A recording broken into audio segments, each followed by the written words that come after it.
Are you a likable badass at work? According to my guest today, women can have it all if they focus on two challenges: status and power. If you want a seat at the table, you also need to have a good story to tell about yourself and that others can amplify. So how do you do it? How do you get there? My guest says it comes down to communication. Alison Fragale, PhD, is an organizational psychologist. She is a professor at the University of North Carolina, Chapel Hill Business School, and the author of the best-selling book, Likeable Badass: How Women Get the Success They Deserve. Alison Fragale joins me now to share her research and give us the tools to all be likable badasses. Stand by. We're going live. We're going live. 10, 9, going live. 7, 5, going live. 4, 3, 2, 1. Hey, Alison, thanks for joining me today. I cannot wait to hear how we all become likable badasses. It's one thing to be a badass, but it's another thing to be likable. That's right. I'm happy to be here. So, which brings me to my first question is, what goes through your mind 10 seconds to air? All right, two things. Do I have water? Because I try to drink a gallon of water a day and I never go anywhere without my water. And two, smile. Because as I talk about in the book, I'm not naturally a good smiler. And so anything I'm doing where air involves people seeing me, I feel like the most important prep that I can do is to try to convey with my nonverbals how excited I am to be there. Okay. So do you have water? I do currently. I just thankfully did a refill. I was down to the dregs and it was not good, but I'm full now. And you've been smiling. Okay. So far, so good. Check. check. Let's get into the badass part. Yeah. And your research. So what are you finding? Why did it lead this way? So I was able to bring two things together that were in my life. One was my research on status that I took up when I became an academic, which was not my first rodeo nor my childhood dream, but eventually I worked my way into this academic space, studying status and power and hierarchy and advancement. And I was really intrigued by that. And then teaching negotiation, influence to general audiences. But what I would find is that even though I typically would have more men than women in my audiences, I would get more private questions from women, people coming to me after class or at the podium, talking to me about how negotiating or influencing was hard for them for a variety of reasons. And what I was eventually able to figure out to do was to bring together my research and this audience of women have lots of questions that they have struggled to answer since the dawn of time. And behavioral science, organizational psychology, has some evidence-based answers to these questions that could help people, could help women, and including, but not limited to, research on the science of status. So what I started to get really excited about was the opportunity to bring my research that I had never thought about it from I knew there was a gender element of it, but I wasn't uniquely interested in studying women. I was able to bring my research and others to bear to help women and give them evidence-based information to solve problems that would help them live their best lives. And so that's how everything kind of came to be, but it didn't happen overnight. I was probably, many years into my career and then 10 years into my career as a professor before I started doing this kind of work. And that's 10 or 11 years ago now. Right. Thinking, oh, okay, this keeps coming up. What were those questions that you were getting behind the scenes after class, or pulling aside and asking you? It would be a combination of things. Some feeling, some lacking confidence, some feeling like an imposter, some feeling like they were standing in their own way. Some piece of my audience is not being influenced by me, respecting me, listening to me, whether that audience was I'm trying to get promoted, or whether that audience is my clients always want to, or my customers always want to ask to talk to my boss. Oh. And how do I establish myself as a professional without having to refer every customer to my boss? Whatever it was something about my audience is not seeing me the way that they need to see me in order for me to be effective doing what I'm doing. Those are probably the two biggest categories, I would say. Some psychological impediment or some negative reaction from the audience. So how would you respond to that? How would you respond to that at that time without having done this research and saying, There are two big factors that are coming up here. Where were you leading in responding to those questions? So I had done the research. The research existed. I just hadn't really proactively talked about it. And it was in these questions that I would say, well, look, tell me your story. And they would give me some version of, my audience doesn't respect me. My customer doesn't respect me because of my age, because of my title. My boss does, thinks that my work isn't as good as the other people. And so they don't want to promote me, whatever it is. Those are all problems of status. They wouldn't necessarily be using that language. So I would start to advise them on building status and to think about that and where does status come from? And we'll get to the whole idea of, comes from being a likable badass. So really what I was doing was I was offering the advice that I've now put into a book, one-on-one, often piecemeal, a little, whatever somebody's problem was, but the science had existed at that point. It's just that it was only in those conversations, I think, that I realized how much I had been relying on the science of my field for so long as a woman to use that information to try to navigate my own career. Mm-hmm. And I thought, oh, this has helped me, but actually help other people if I talked about it more. And so those conversations were the impetus to like talking about it on a wider stage, talking about it with you, talking about it in a book, talking about it on social media. So here we are, Likeable Badass, which almost sounds contradictory, but we also get into two main themes, which I love, power and status. Which one do you want to start with? You pick. You drive. Let's say, okay, let me think about that. I want to start with power. Okay. What do you mean by that?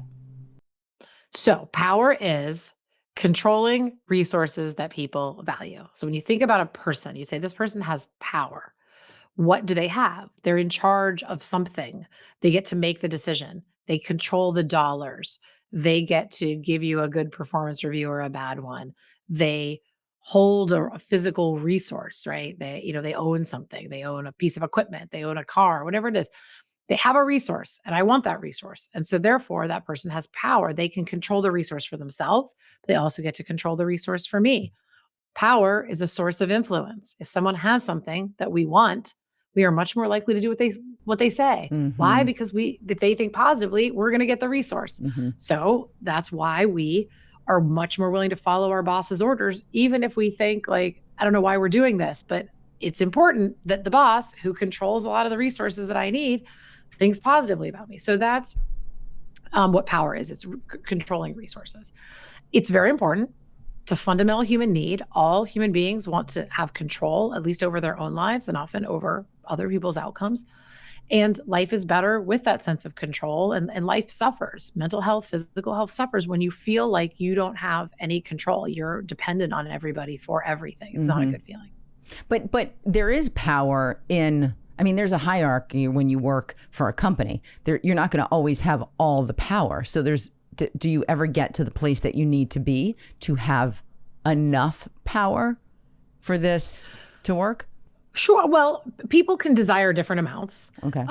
And no matter where you are, you can always think of somebody who's got more power than you, or at least power in a different domain than you. So none of us are ever going to be absolutely, completely powerful and have all of it. You'll still, even when you're a very powerful person, you can still depend on other people. And in that sense, they have power over you. So it's not about getting to a certain particular level, but rather that when we feel like we have enough, whatever enough is for us, life starts to feel better. And when we feel like we lack something that's important to us, a level of control that's important to us, life does start to feel worse. So that level is going to be an individual judgment call for each person. But generally speaking, it's just to say that power is something we all seek in different ways. So there might be certain things that you have people in your life and they really like controlling something that you could care less about. So we don't all seek it in the same way. Right. But the sense of being in control of something that matters to us is something that we're all going for. Right. So define status. The status is how much we're respected and regarded by other people. So it's their opinion about us, again, particularly how much value they assign to us. And to your point, in different companies, organizations, industries, jobs, what gives you status, what helps you be seen as a high status person in that environment can be very different. But when you have it, what you have is the respect of the audience that matters. Maybe not 100% of the people, but enough of the people that you think people look at you and they say, okay, I value that person. It is also a source of influence because when people respect you, they think you're good at what you do, then they're much more likely to listen to your advice, to want to be in your good graces. It's also, just like power, a fundamental human need. It's also something all human beings seek. When you are not respected, you can feel it, you can sense it. People don't have to say the words for you to know it, but you can tell. And when you can tell that you're not valued, it's a terrible feeling. And it makes our quality of life suffer, again, physical and mental health. And when you do feel valued, when you walk into that room and you think, people value what I have to say, people value my contributions, it feels amazing. So power and status have very important similarities. We want them both. And they're both amazing sources of influence. But they differ in an important way, which is our status is not something that we can just hold on to. So imagine, if you created the company, if you are the boss, and even if someone doesn't want you to be, they can't take that away from you. You own that, you can hold it. So you can hold the power even when people oppose it. You can't hold status if people don't want you to have it, because it only exists in other people's brains. It's completely voluntary, and it's so important to us, but it exists nowhere except other people's opinions, which can make it feel more daunting. Well, how am I going to control that? How am I going to have that? Right. But what I try to do is break it down for people and say, there is a regularity, a science to it. It doesn't have to be daunting. You're doing a lot of it already.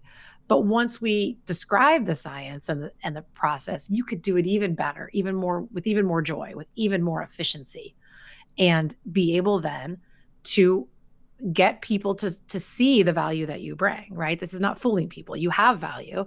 It's just sometimes it's not always recognized or appreciated in your audience. So this brings me to sort of two questions. One is that you're putting a lot on external validation. That's what it feels like to me. And the other one is, what was the other one that I was just thinking of? All right, let's stick with external validation, and the other one will come up as soon as, but it feels to me that you are, spending a lot of time on that external validation, and that you can't really control. So that could feel very out of control if you are spending time. So navigate that one for me. So a couple things. There's a difference between external validation and recognizing that other people's opinions of you can have real impact on your outcomes. So I'll use sales as a context, right? Seeking external validation, you would think about it as someone saying, well, I only feel good about myself if my customer, like if I made a sale that day. That's like, I'm defining myself in terms of what they see.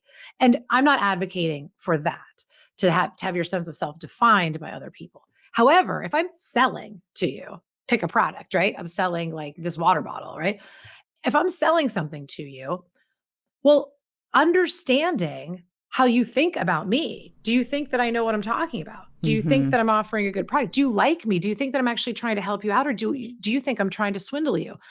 This information is really critical to my success. So understanding how to influence how you see me is very important. And that's different than seeking necessarily just your approval. It's saying, if you don't value me, I can't complete this task that involves your cooperation. And so affecting and influencing you to say, Alison knows what she's talking about and she's trying to help you out is really going to be to my advantage. And so it is influencing your audience. But when I hear the term validation, what I hear is someone who says, I'm only a good person or a bad person, happy or sad, based on what someone else thinks. And that's not the only role that our audiences play. Really, it's about, if you don't see my value, I can't influence you. And I have to be an influential person in this world. You cannot get a date, get into college, get a job, sell a product, get a good responsibility at work if you cannot convince another person that you're going to do a good job. Right. And so we are social creatures. So that's the slight distinction where we can still be other oriented without being other obsessed. So you have to be a good communicator then. You have to be a good communicator. You have to be a good communicator. And that's right, because my status exists in your brain. So when I send signals to you, communication, that I am a person worthy of respect, which comes from, we can unpack the title, which comes from convincing you I'm likable and convincing you I'm badass. When I send you those signals through my communication, then I get your respect. So yes, good communication in this regard means sending off those two signals. Absolutely. So my second question to status is not just it feeling external, which you clarified, but also, does it mean doing a good job has less value? No, that's baseline. So here's the thing. So this is a good time for us to unpack this. You are always making judgments about how much you respect people. I am too, and everyone's doing it to us. It's just how we work. Those judgments are not random. We are trying to evaluate two things about people. First, what are their intentions toward us? Are they friend or foe? Are they going to be helpful? Are they going to be hurtful? If you go like to an evolutionary perspective, it's like, are you going to murder me or are you going to be on my team? Mm-hmm. We have to figure that out. I use the term on the book cover, likable, but it's really a dimension of warmth, other orientation. Are you going to help people other than yourself? I need to know this because if you're not, then you're not useful to me and I don't need to be in a relationship with you. But if you are helpful and caring, great, we can work together. Second thing I need to know is, are you good at what you do? However that's defined. Can I rely on you? Can I trust you? If I give you a task, you're going to execute it well. So once I know you're a friend, I also need to know that you're dependable. So are you competent? Are you persistent? Are you organized? These kind of things. That's on the cover of the book. I call that badass. But essentially, I'm evaluating, are you caring and are you capable? Okay. Okay. And these are very important things that we try to figure out. And when we consider somebody very caring and very capable, we respect them. That's the science of status. So when you said, is doing a good job less important? Well, what I always tell people is I'm not out here convincing people to be frauds. If I have a person who doesn't care about anyone but themselves and is good at nothing, then getting status is probably going to be tough. a challenging, endeavor for you, and you'll be a fraud. I assume that I am talking to a world of people who do care about someone other than themselves and are good at something. And if that's the case, then you've already done the work and you're continuing to do the work. That baseline, that's who you are. Now it's a communication challenge. How do I get other people to see it? Mm-hmm. Now, it can be the case that if you did if you did Nobel Prize winning work in a cave and told no one and showed no one, that wouldn't be that valuable. If you did 30% of that work and you actually shared it with the world, you'd probably get more results. So I'm not an advocate for doing less, but it's certainly the case that there are many people, and I'd put women often in this category, who have done heroic, tremendous things and are getting a fraction of the credit because they aren't good at communicating this I'm very capable piece. And in those cases, could they get better results by spending less of their time doing silent heroics and more of their time talking about it? Probably. But I'm not really in the business of telling people to do less work. I'm really I'm in the business of telling people how to get more credit for what they've already done. That's amazing. So let's go to those real tangible things. How do you get more credit? How do you change status? Actionable things that you can do. Okay. Through two main pathways.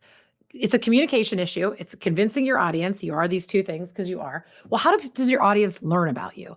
Your audience learns about you from only two channels. One, information you have put out into the world. Mm-hmm. Okay. So I appear on a lot of podcasts. People often say, Alison, you're a business school professor. You're an organizational psychologist. Well, how did you learn that? You read to my website. You read my bio. You went to my university website. You went to my LinkedIn. Well, guess what? Those are all things I created. And when I introduce myself and someone says, what do you do?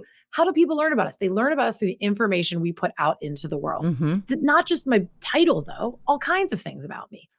So we tell a story every day. So we can dig into that channel and think about authentic things we can do. And a lot of times we'll call that self-promotion. But I like to call it storytelling. In fairness, I do call it self-promotion in the book. But it's really about what is the information I'm putting out into the world? Because that's the main channel way people learn about me, is what I've told them.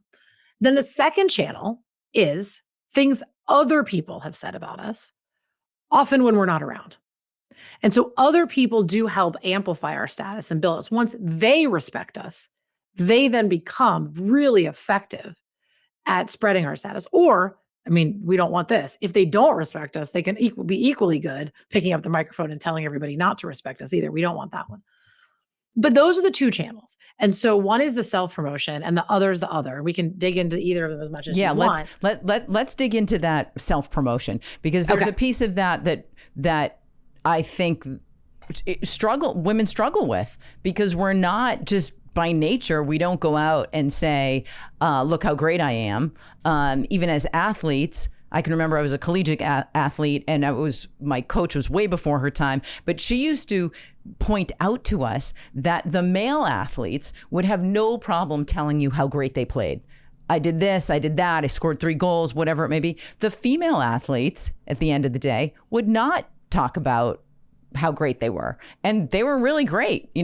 They were much more accomplished than some of their male counterparts, but they would never talk about that's the story. Just going back to what you said, they would not communicate a story about themselves that was favorable, or any kind of story. They almost stayed silent. So how do we break that barrier to not feel so braggy or to embrace our greatness? Okay. So in terms of getting ourselves comfortable with this, first of all, what you have to recognize is people cannot rely on you for help or support if they don't know what you're good at. And so when you talk about your skills, you also do override. I mean, yes, you convince people that you're capable, but that also then allows them to know to come to you. Even if it's talking about what you did really well in a game, you'd say, look, I'm really fast. So next time, right, you need someone fast, like that's a role you should put me in, right? Because that's what I'm good at, right? And when we think about where my talents are useful, so you can think about it as it can be in service to others. People will not ask me for help if they don't know what I can do. So I got to tell them. Right. So, for example, we use that athletic analogy, but for example, in a workplace, if you're really good at something, some people may say, they didn't notice, or I'll prove myself, and then they'll get it. You're suggesting don't wait until someone notices you. Walk in and say, hey, I'm really good at those spreadsheets. I'd love to do this. Yes. And so this is the other psychological truth. And I write this in the book. I say, second you realize that no one in this world cares about you more than you, not even your mom, life starts to make a whole lot more sense. People that you work with, they want good things for you. They do.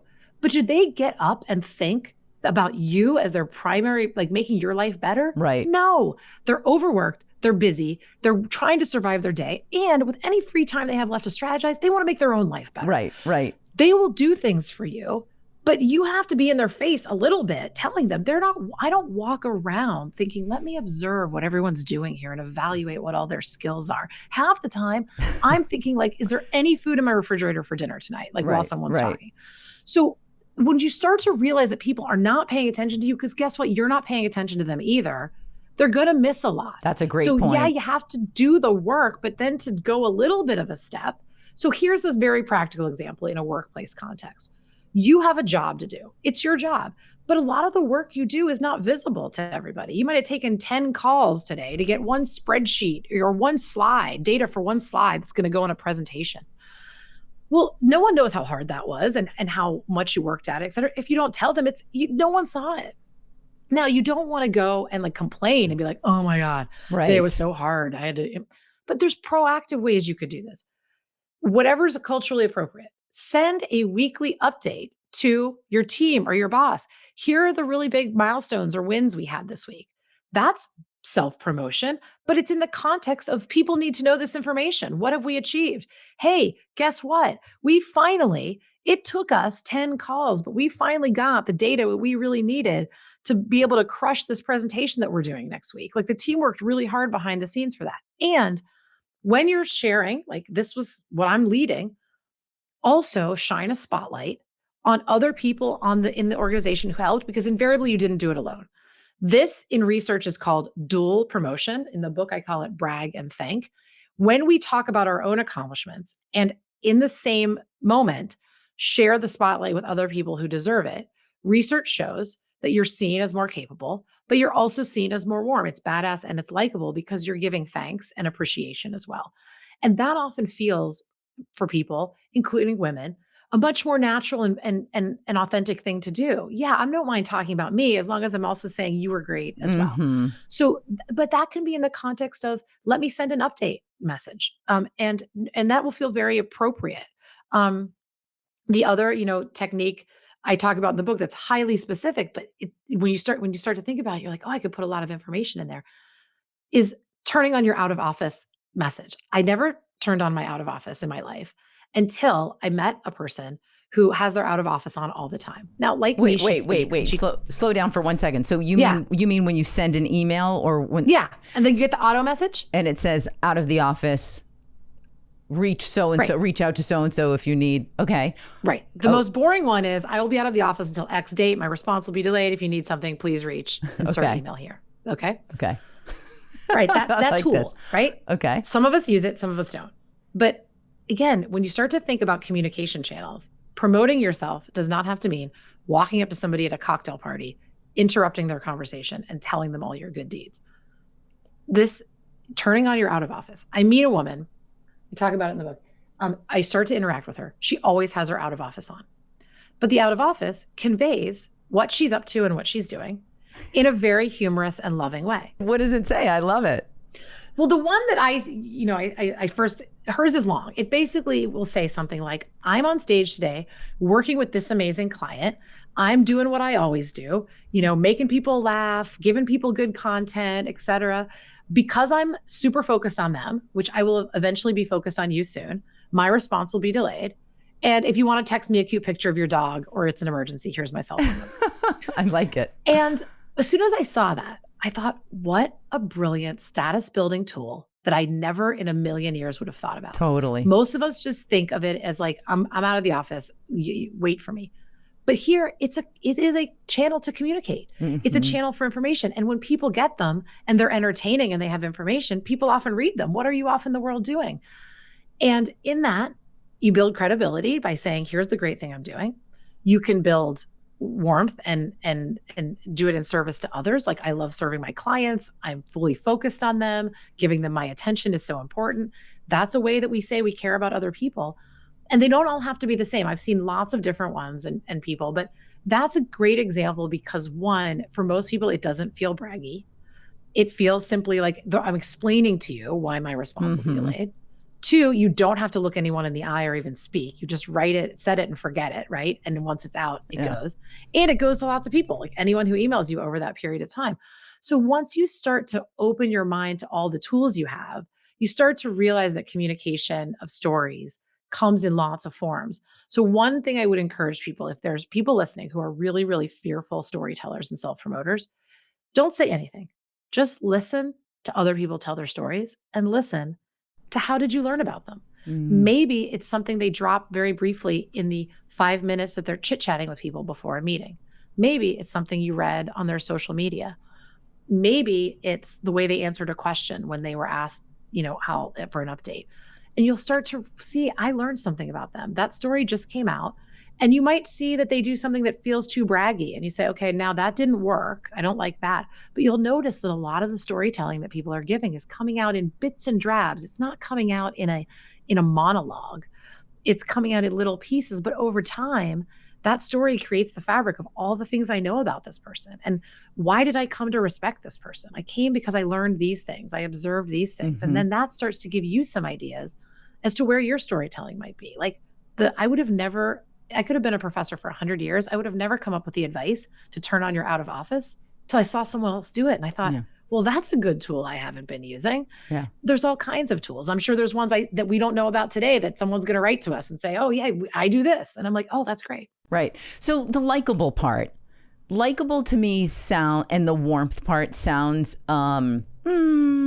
like women have to do that, but maybe men don't. There's definitely, there's some truth to that and there's some not truth. Do we associate women with a dimension of warmth? Absolutely. Like this maternal nurturing thing, for sure. There's an element of that and it's sort of a sexual thing.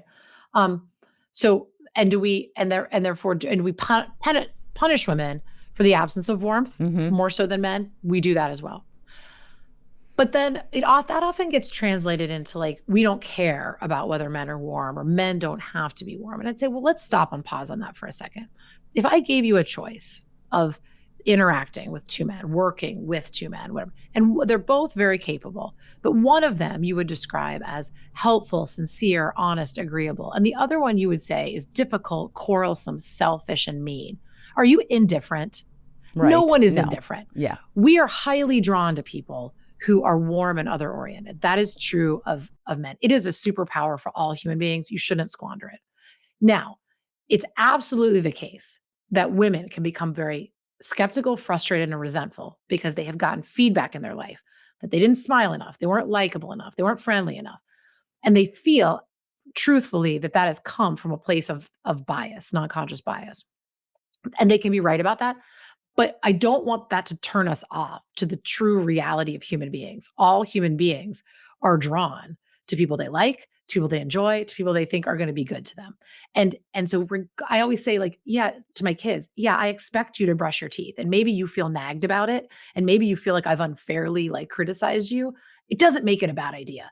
Warmth is a superpower. So I want to hold two truths. Women are held to higher standard. Yes. Women are given feedback they don't deserve. Yes. But let's not let us conclude that therefore the solution is I don't care about whether I'm likable or warm.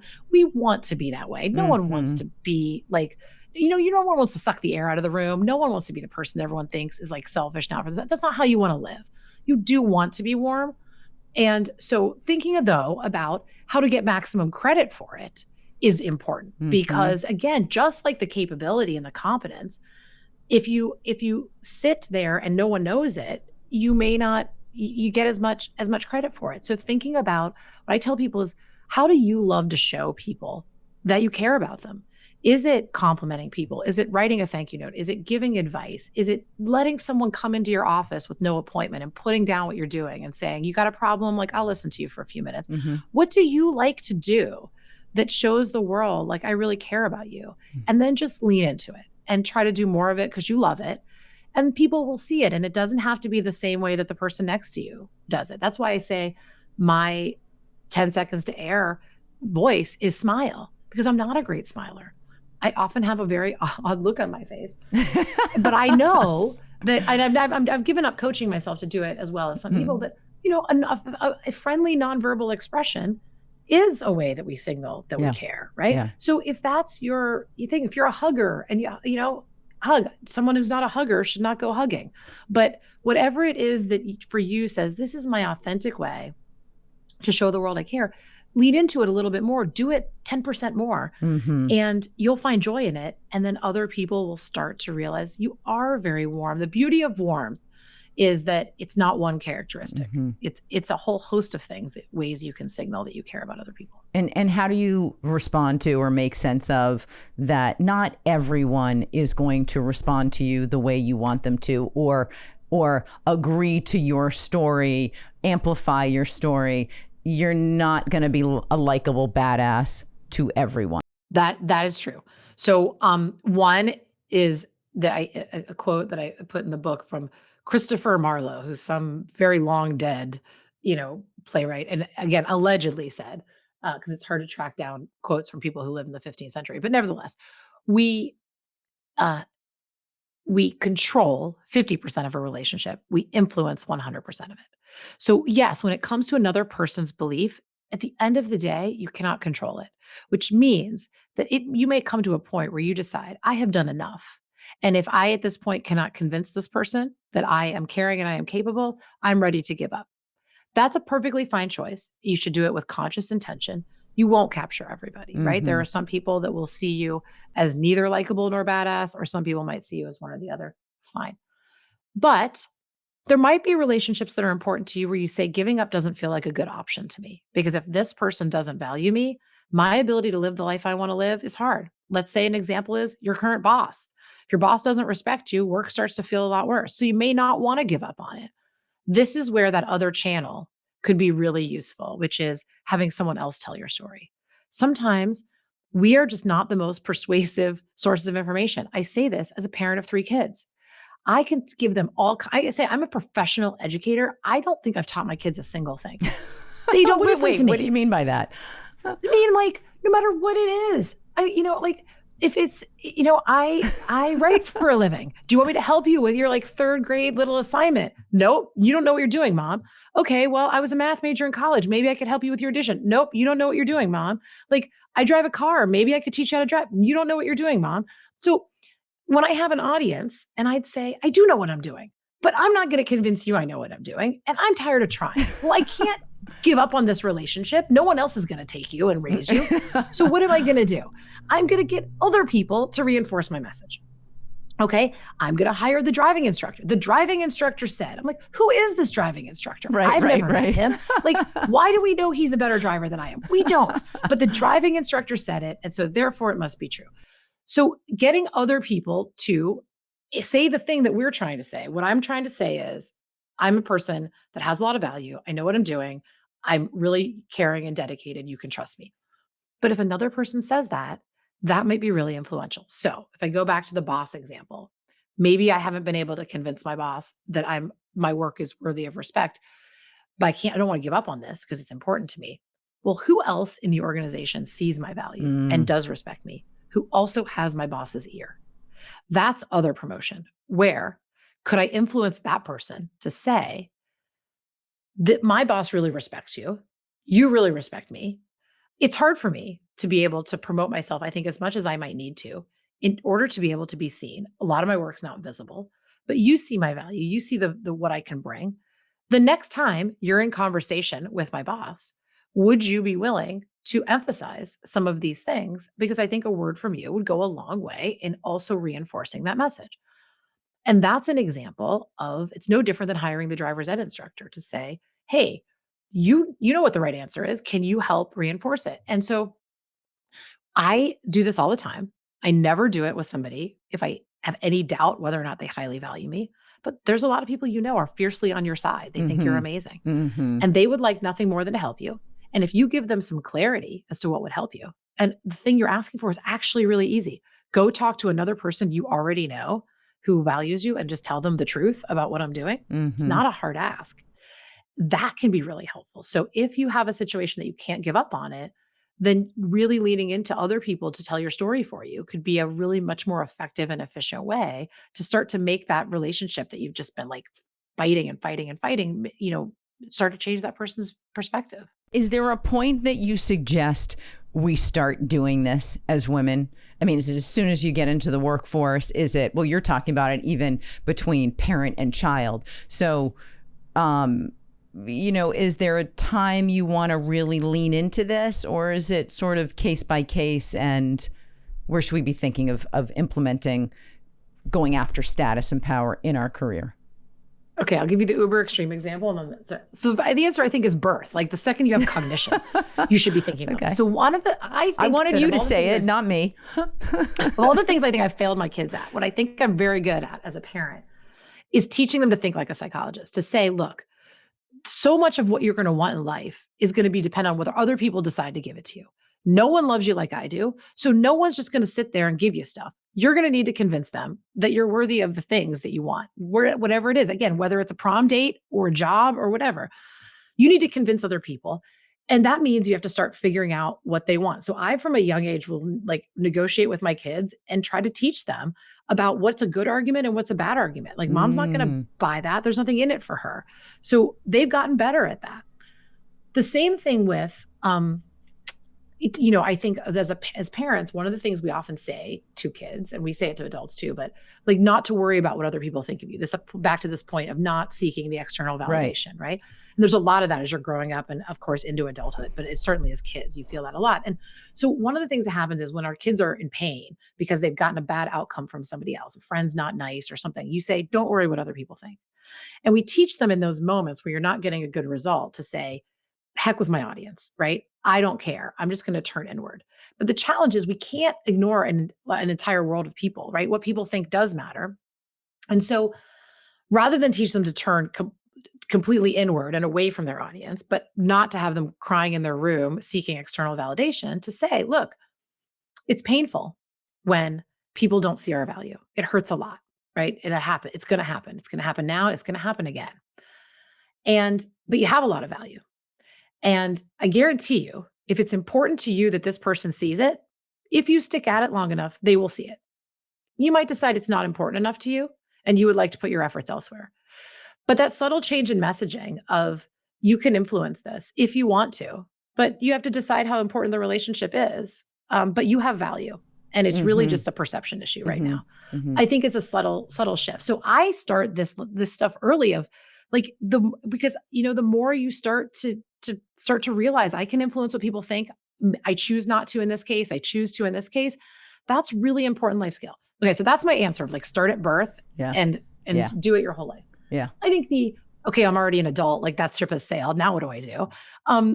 I would say from the beginning of every relationship, you form, right? And relationships are not just formed the first time you've met another person face to face. Relationships now are formed digitally. You've emailed with somebody, you've texted with them, they've read your social media. Those are the beginnings of relationships. And so it's much easier to build status when you don't need it and when somebody hasn't formed an opinion about you than it is to build it 5 minutes before you're about to ask them for something, because now I really need you to respect me. Or to rehabilitate it once they've spent 3 years undervaluing you. And now you want them to like all of a sudden see you as a person of worth. Right. Those two things take effort. Building it with a new person off the bat when you don't need anything and you're just talking to somebody, it feels joyous, it feels fun, it feels effortless. And so I encourage people to say, you never know where life takes you, right? So I, for example, have benefited from a lot of relationships in the process of publishing a book.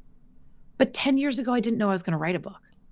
So a lot of the relationships that are helpful to me are ones that I invested in years ago, not knowing where my life would take me and not knowing that maybe I'd be in a conversation where somebody might help me out or somebody might be my other promoter and amplify my work, something like that. So when we can start to, with authentic, low effort ways, start to just get in the habit of telling our stories and building relationships with all kinds of people, including people, like I always say, meet more people. The person who wrote the out of office email, who's become a great other promoter for me, in addition to teaching me that great skill. Yeah. I met her at an airport bar. She just was the person who I happened to sit down next to at the airport. Right. And I started talking to her. And by the end of it, we realized we had similar things in common. And she has now been an important person in my life and has opened a lot of doors for me and vice versa. So you never know. And you just never know where that person is going to come from. And so like I always go to the airport and start telling stories if you're a fearful self-promoter. If you never want to see those people again, you don't have to. But you never know where people are going to come into your life. And so so thinking about this idea of from the very beginning of all kinds of relationships, casting a wide net. And some of those relationships will die on the vine and they'll live out their, finite course. And some of them will really grow and develop and you just never know. And that's what I would say is just starting to get into the habit of building my status. And so what you need to do is you need to meet people. You need to find quick and easy ways to show them you're a person of value. And I think that's partly how we talk about ourselves. But also in every relationship, even on an airplane, ask yourself, is there a low effort way that I could make this person's life better right now? So I'll stick with the airplane example for a hot second. Someone's traveling to the city where you live. Hey, do you need any help with like a place to stay, restaurant recommendations? Do you know how the Uber works at the airport? Give them a little bit of advice. It takes you a couple of minutes. All of a sudden, you stand out in their mind as a person who knows things and is willing to use the things you know to help them. So that's status. That also goes back to that piece that you were talking about and I'm looking back, I'm just checking my notes here where you talked about warmth and you talked about, are you good at something? And do I, or those two pieces, what were they? Are you and good? Do I care about you? Yeah. Do you care about people other than yourself? Yeah. And other than yourself. So it's sort of like, even though this is not at work, this is an example of that, of how you're creating or just doing it socially, or just where it doesn't necessarily, it's not gauged because you're not going to get a promotion from it or something, but you are getting to practice those skills. And I think that that's the point, as well as practicing these skills when it's low hanging fruit, like you said, when you're at the airport, when you're socializing with people, when you're meeting someone new, it doesn't hurt it helps, and it just allows you to practice so that when it is in those really important situations, right, like work, you know what you're doing, or it's not so forced. Exactly. And I think it never feels forced unless you need something from the person. So even if it's somebody in your organization that's very senior, let's say you meet them in a casual context, you're chatting with them before a meeting, you run into them at the elevator, you run into them at a holiday party, whatever it is. You're chatting with them and you don't need anything. You're not trying to get promoted. You're not trying to get them to, say yes to something you're doing. You're just talking with them. Even if they're very senior, it's still going to feel like an easier conversation. And what I recommend is you chat with the person and you listen to their story and you ask questions that elicit their story. People love to talk about themselves. And when they tell you their story, you start to learn where you can add value. And whatever it is, whether it's something that their kid is interested in, whether it's something that they're working on right now, right, whatever it is, but the value that you add to them doesn't have to be necessarily in the context of the job, even if the relationship is in the context of the job. But the way we learn what has value is I just start talking to you and I learn your story. And I learn your story and I can think, oh, you might find interest in this. You might find value in this. And that's what we can start doing. That's very easy and authentic. So I have a question about just the other side of that. If you're the recipient, you're on that side, you can tell someone's sort of working on that or asking you for a favor at work, let's say. There are a lot of people who don't want to use their status or use their value at work to go out on a limb for someone else. Should you do that? Or, if you're on the other side of that, if you and I are working together and you come to me and say, hey, do you mind mentioning, or hey, you and I worked on this project and are you going in and he just hasn't noticed, she hasn't noticed. Can you vouch for me or whatever it may be? I'm on that side. How does my response to you affect my status as well? If we are the one being asked, someone is coming to us and saying, can you help me out? Yes. Yeah. So, well, sure. Like if I won't help you out, then I will lose a little bit of status in your eyes, because I'm basically saying it's not an other oriented behavior. Now, it doesn't mean I'm not nice and helpful to other people, but I'm not being helpful to you in that moment. Mm-hmm. So if I'm not doing it, or if I botch it and I do it really poorly, so here's sometimes an example, I just had this happen as a good friend of mine. He wanted me to do some work for his company, very big name, well-known company. Wanted me to do some work. He's a very senior guy. I know him in a personal context. He said, I think there's something happening at my company. I'm not involved in it, but I think you could be really helpful, Alison, as an external provider. I tried to make it very easy for him to make this introduction. And so I said, okay, I wrote him and I said, I'm going to write you a separate email. The email is written as if you wrote it.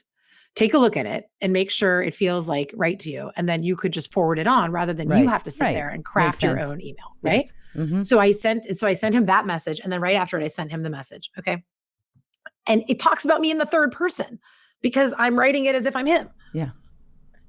Without reading it carefully, he just forwards it to the people. So now there's a message that's not bad, but it's from me in the third person. It just looks weird, right? He was just supposed to delete the from out part and then put his signature at the bottom. Yeah. But instead it's my signature at the bottom. So that's an example where someone was warm and other oriented and tried to be helpful, but they botched the delivery. And so do you show up as less competent when you do that? Yeah, a little bit.